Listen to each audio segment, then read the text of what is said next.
నమస్కారం. ఏజే న్యూస్ ప్రేక్షకులకు శుభోదయం. ఈరోజు మన ఉత్తరాంధ్ర గ్రామ దేవతల్లో కోరిన కోరికలు తీర్చే కల్పవల్లిగా ప్రసిద్ధిగాంచిన సాలూరు శ్యామలాంబ దేవత అమ్మవారి విశిష్టతను తెలియజేసుకున్నాం. మే 18వ తేదీ నుండి 21వ తేదీ వరకు 2025వ సంవత్సరం వరకు అంగరంగ వైభవంగా ఈ ఉత్సవాలు నిర్వహించారు. సుమారు మన తెలుగు రాష్ట్రాల ఆంధ్ర, తెలంగాణతో పాటు ఒరిస్సా, ఛత్తీస్గఢ్, బీహార్ పరిసర ప్రాంతాల నుంచి సుమారు 8 రాష్ట్రాలకు చెందిన 20 లక్షల మంది ఈ ఉత్సవాల్లో పాల్గొన్నట్టుగా తెలుస్తుంది. ప్రత్యేక ఏర్పాట్లు చేశారు నిర్వాహకులకు. ఇది చాలా ఇసుక వేస్తే ఇసుక రాలనంత జనసందోహం మధ్య ఈ ఉత్సవాలు జరిగాయి. ముఖ్యంగా చెప్పాలంటే సిరిమానోత్సవంలో మనం విశేషంగా చెప్పుకునేది ఉత్తరాంధ్రలో పైడితల్లి అమ్మవారి సిరిమానోత్సవం ఒకటి. తర్వాత ఈ సాలూరు ఉత్సవాలు జరుగుతాం. ఇది సాధారణంగా 9 సంవత్సరాలకు ఒకసారి ఈ ఉత్సవాలు నిర్వహించడంతో ఇవి చాలా విశిష్టతను సంతరించుకుంటాయి. ఎప్పుడు ఈ ఉత్సవాలు నిర్వహిద్దామని ప్రజలు, భక్తులు ఉత్సాహంగా ఎదురు చూస్తూ ఉంటారు. కానీ అనివార్య కారణాల వల్ల ఈసారి 15 సంవత్సరాల తర్వాత నిర్వహించడంతో మరింత ఉత్సాహంగా ఈ కోసం ప్రజలు ఎదురు చూశారు.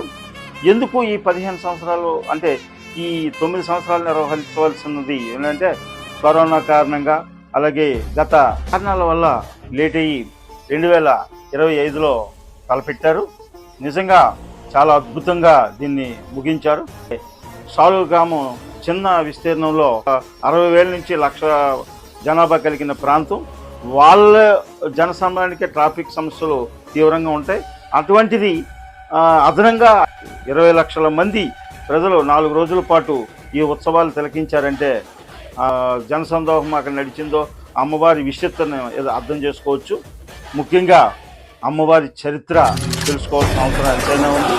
అమ్మవారి తలపురాణం అక్కడ వెలసిన తీరు చాలా అద్భుతంగా మన పూర్వీకులు ఇక్కడ గ్రామ పెద్దలు, తర్వాత ఆలయ నిర్వాహకులు అందరూ తెలియజేసిన వివరాల ప్రకారంగా సుమారు 500 సంవత్సరాల క్రితం రాజమండ్రి నుంచి సాలూరు గ్రామం వరకు సాగిన కథలలో 2 కథలు ప్రాచుర్యంలో ఉన్నాయి. ఉత్తరాంధ్ర ప్రజలు ఉప్పు వ్యాపారం చేసే నిమిత్తం రాజమండ్రి నుంచి ఎడ్ల బండపై సాలూరు రావాల్సి ఉంది. ఈ క్రమేణా రాజమండ్రి వద్ద ఒక ఎద్దు కనిపించకుండా పోయింది. ఆ ఎద్దుని వెతికే క్రమంలో ఒక అజ్ఞాత శూన్యం నుంచి ఒక చిన్న ఆడపిల్ల ధ్వనితో మాటలతో ఆకాశ మార్గాన్న శబ్దం వినిపించడం.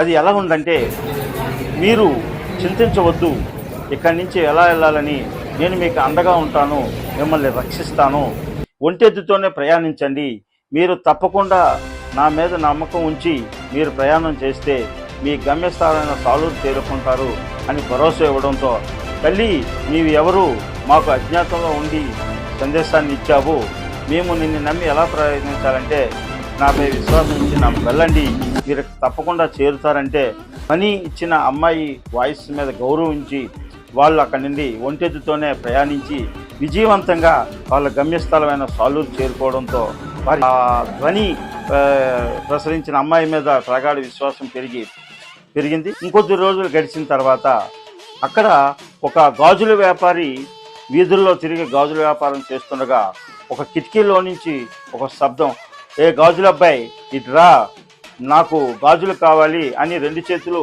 బయటికి పెట్టి అమ్మాయి గాజులు అడిగితే ఆ గాజులైన అమ్మాయికి గాజులు వేయటం.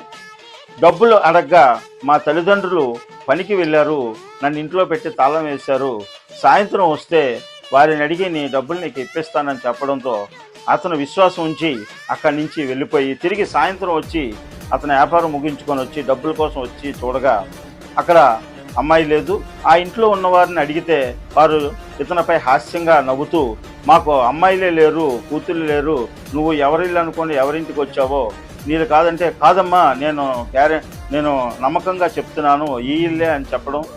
తర్వాత ఈ సంభాషణ జరుగుతుండగా మిద్దిపై నుంచి ఆ గాజులు కింద పడటం, మరొక వాయిస్ వినపడంతో వీళ్ళు అందరూ ఒక్కసారిగా ఆశ్చర్యానికి లోనయ్యి, అమ్మ ఏంటి ఈ ఈ అద్భుతం, నిజంగా ఇక్కడ ఈ గాజులైన చెప్పింది విశ్వసించాలని అనుకుంటున్న తరుణంలో మళ్ళీ గతలాగే ఒక ఆకాశ మార్గాన ఒక ధ్వనించి, నేను మీ అల్లు వారి కుటుంబంలోకి చెందిన ఆడపిల్లనై ఇక్కడికి విచ్చేశాను. నేను ఇక్కడ మీ అందరికీ ఈ గ్రామాన్ని రక్షించడానికి, మేము మీ బాగోగులు చూసుకోవడానికి నా అక్క చెల్లెళ్ళతో ఈ ప్రాంతంలో వెలయాలనుకుంటున్నాను అని చెప్పి అతనుకి రక్షించి నమ్మండి, నేను ఈ గ్రామాన్ని రక్షించడానికి వచ్చిన గ్రామ దేవతనని చెప్పడంతో వాళ్ళందరూ కూడా ఆ అమ్మకి నమస్కరించి తదుపరి గ్రామసభ నిర్వహించి ఒక సమావేశం ఏర్పాటు చేసుకుంటుండగా, ఆ సమావేశం జరుగుతుండగా మరలా ఆ అమ్మాయి ధ్వని వినిపించి, స్థలంలో నాకు ఆలయం కట్టించండి, నేను మీ అందరినీ రక్షించే గ్రామదేవతగా ఇక్కడ సేవలు అందిస్తాను అని చెప్పడంతో ఆనాటి నుండి నేటి వరకు ఈ గాఢ విశ్వాసాన్ని వమ్ము చేయకుండా కోరిన కోరికలు తీర్చే కల్పవల్లిగా ఈ అమ్మవారు ఇక్కడ పూజలు అందుకుంటున్నారు.